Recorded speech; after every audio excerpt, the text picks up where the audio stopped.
Hi, I'm Mark Wintle, and this is the second of the interviews that I did with Phil Coles.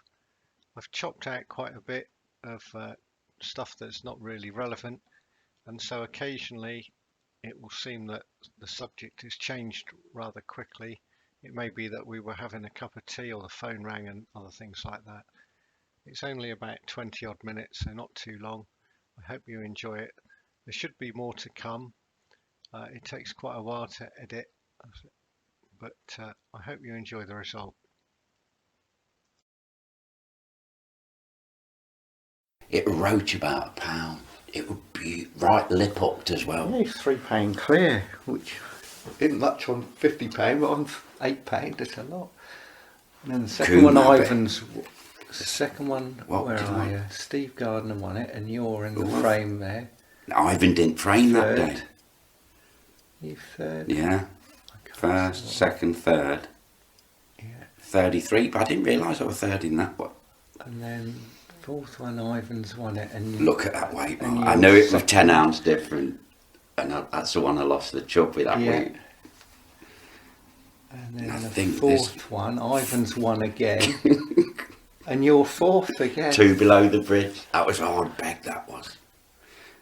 Look at Trev. That's you then. Yeah, these are these garments my boss made for us, that we had these put on the front. Yeah. Because we all had them. They're so uncomfortable to bloody wear, so I took it where my boss cut it to bits and put it on. We had one on the front, one on the back. And on the individual here, you're 74. You're 3 ahead of thing. He's 64, 48. I mean, that's not close. That's a mile and a half on the lead. Doesn't he, Mark? You didn't have to turn up for the last one. Oh, you should have seen that day. Brian Lake. And was it when Ivan won the Who's Championship with £62? Who was second then? Bibby, wasn't it? Jeff Bibby. Jeff Bibby. Well, on that bridge, is it Dunham Bridge? Where we have the first bridge on the relief channel. Downham Market. So we're walking over the bridge. Jeff Bibby's there. He's an old RAF pilot. Looks like Biggles as well. And Ivan there, and walking along the bridge like this. And Ivan said, "Hi, Jeff." And didn't know what each other caught. So what you caught, Jeff? Said £62. He had a smile like the wings of a plane. And Ivan says, £62 what? And Jeff went, "What's it matter?" And Ivan had done him. Yeah, I don't know how many ounces. Was it 2? And he had to have a reweigh. 62.8, because they put the fish in Trev Tomlin's keep Chris net. Chris Cullis's keep net. We sat behind him, he went peg up to the sluice. And he was going to fish on after. He said, "Oh, don't put them back because they're fighting the bream off. They'll run away with them." And then they found the scales weren't weighing right. They're weighing the same weight every time, Mark. Yeah, go and get another set of scales. So they got another set. Well, thank God we got all the bream still here in these keep nets. Started again, and I think he added half. Well, it was definitely the right weight the second time round, and he 2 ounces, yeah. And for him to say that, because the scales went, I remember it, because I watched him that day with swing tip. Bites were lovely, Mark. Dead smooth.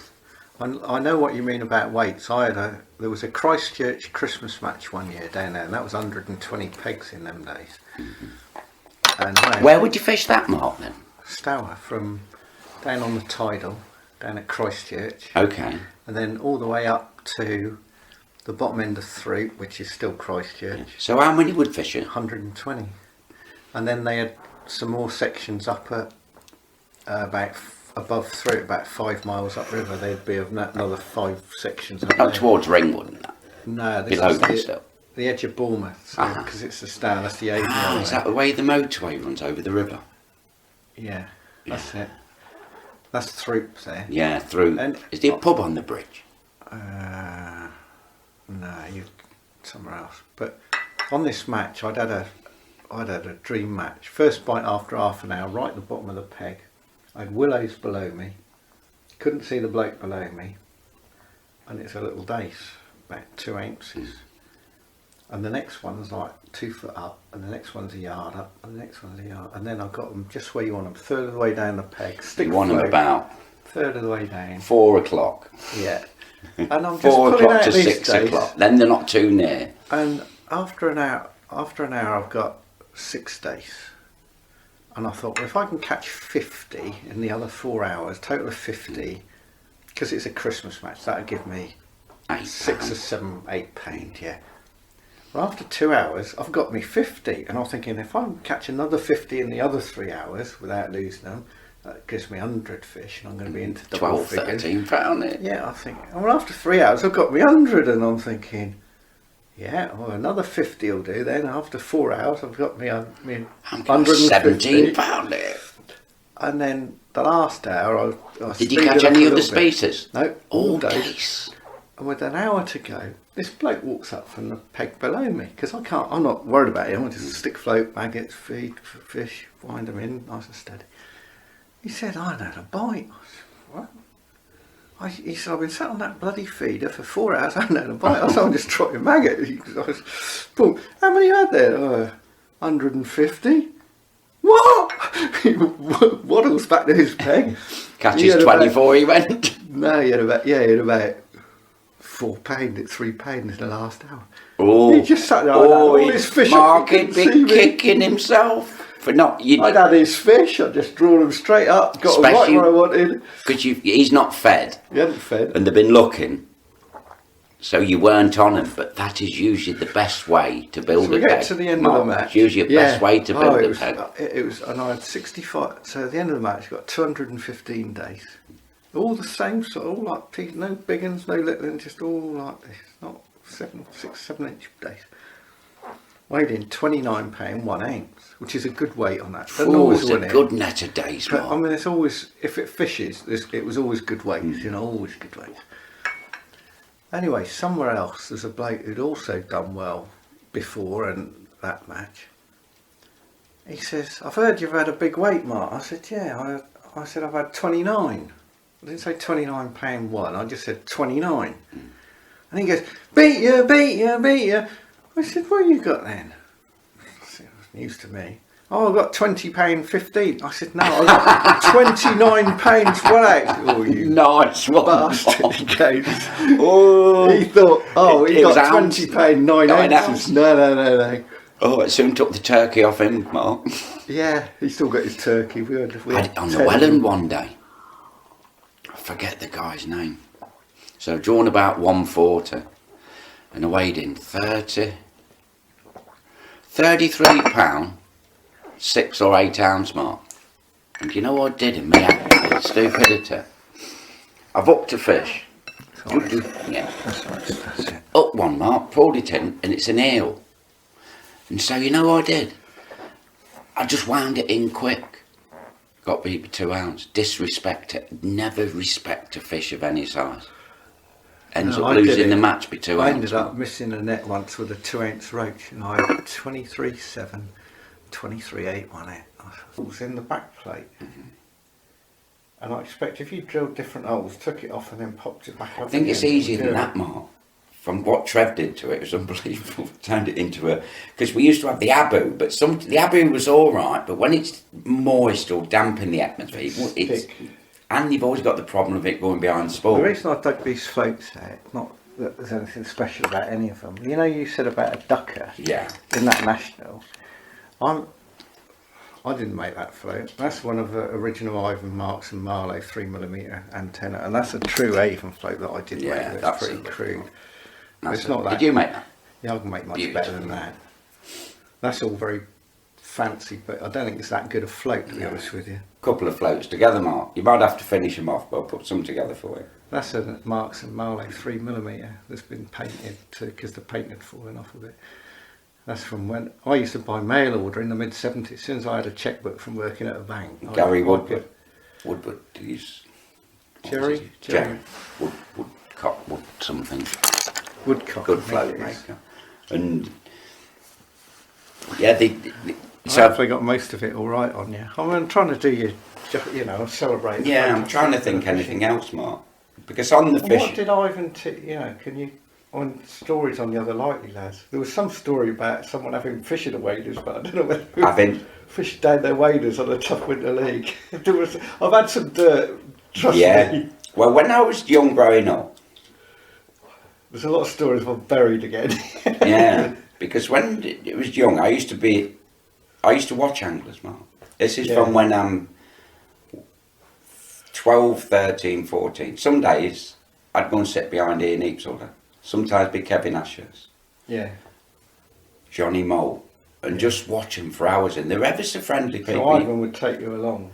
Yeah. And then he'd say, oh, go and watch Kevin today, he's drawn a decent peg. So quite often I'd get Ivan to his peg and then I'd ramble off to go and watch someone else. Sometimes I didn't even leave Ivan's peg. But you'd get to meet them all. In the winter leagues, you used to have to catch a fish. And yeah, one or two of the lads used to catch two and give one to the other one, which is really bad. I couldn't believe what I seen, Mark.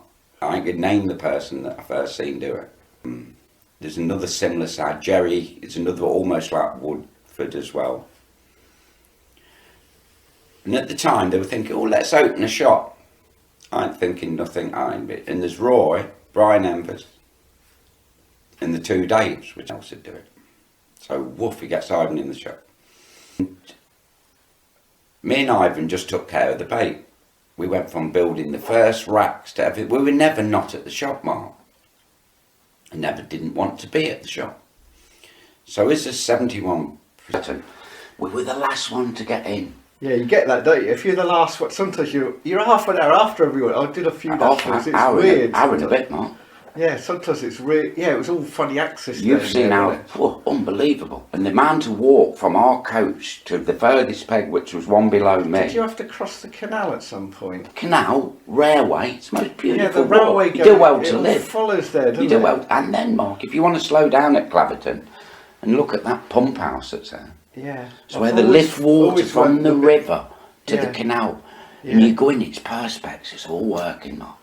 So that day at the National, Mark, as you say, it's a walk. Well, as I've gone over the first canal back and through the stile, through the bridge with your kit, there's an old boy there. So we opened the kit. Of course, you aren't supposed to carry any on to get this bloke's like 70 years old, Mark. So I've got mine on. I've grabbed his old off, slung it on mine, and one of his bags says, come on. He says, I says, come on, you can't carry this. So he walks down, drops my stuff, walks to his peg, and he's in the bit where the little brook comes in. And all I can see is fish jumping, a bit like that day when you pulled the dace off that chap. Yeah. So I says to him, "Have fished round here before?" He says, a couple of times. He said, "Do you fish many nationals?" To me, he says. I says, "I'm second, wasn't third." He said, "I've fished loads," he says. He said, "Next year, or last year, I'm next to Robin Harris, you know. He won it. You might win it this year," he says. So he's walked off. So I've walked back to Meg. No one seen me carry his kit, but I couldn't not do it, Mark. Could you? No. Could you see a man struggling? But I can't see a man struggling to the car park with his bags out. Does she go with that road halfway up the hill, and then you drop down to the canal, then you cross the canal, and then you drop down to the railway and under a railway? Because I fished further up, I think. I've never been crystal clear where you're, because I've never fished Barthampton. Yeah, it's split. I always fished Amalgamation, and it's all over the place down there. You might be above the island where you was then. Yeah.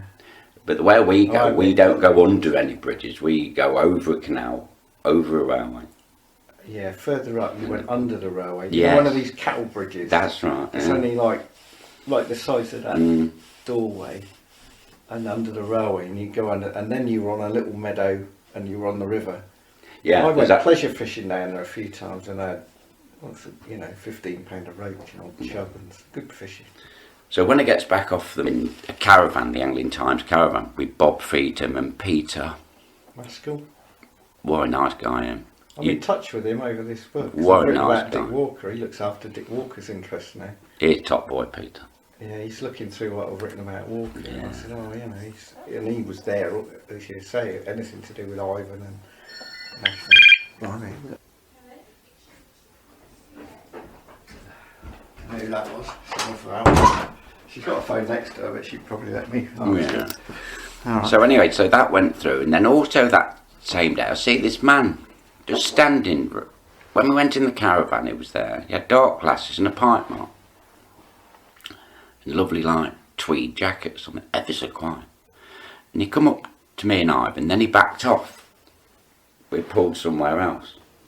Then we come out the caravan, and then the presentation, then I see him again. In my peripheral, but I've never met him, never seen, and he's... Then I remember going up for my prizes. As I come down, Ian Heaps, all the Stockport team had gone home. Ian had won his section. Yeah. And he stayed behind. He says, I'm sure that's Phil who we went fishing with. He said, I got to wait here just to make sure. He says, I got to stay here, he says. And he's the first man I saw when he come off the stage. Dropped off stage. Because he was there when I won at 13. And then went after to another one. So anyway, going back there. So this man finally comes up. And he said, oh, excuse me, Ivan. Excuse me, Phil. He says, you don't know me. He says, but I would love to come and see Ivan and you, especially after today. But not just for today. I'd like to come and see Ivan and yourself. And he gives Vince Leicester, Berkeley Sports. Lister, wasn't it? Lister, yeah. Vince Listener. Yeah.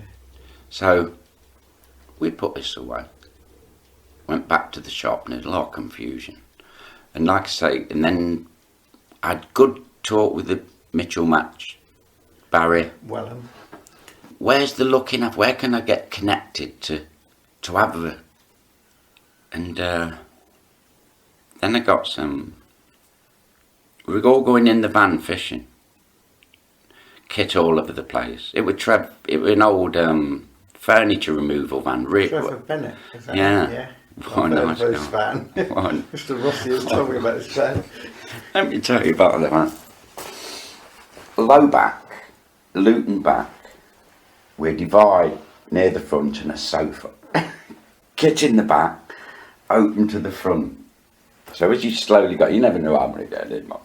And we're coming down to Salisbury this time, on the Darrow River down there. And sitting in the back, and they're all playing game, just talking and them trumping if they've been on the beer and all that. So someone said, oh, Ivan's in some trials coming up for fishing for the England. And someone said, oh, there might be someone else in from Leicester.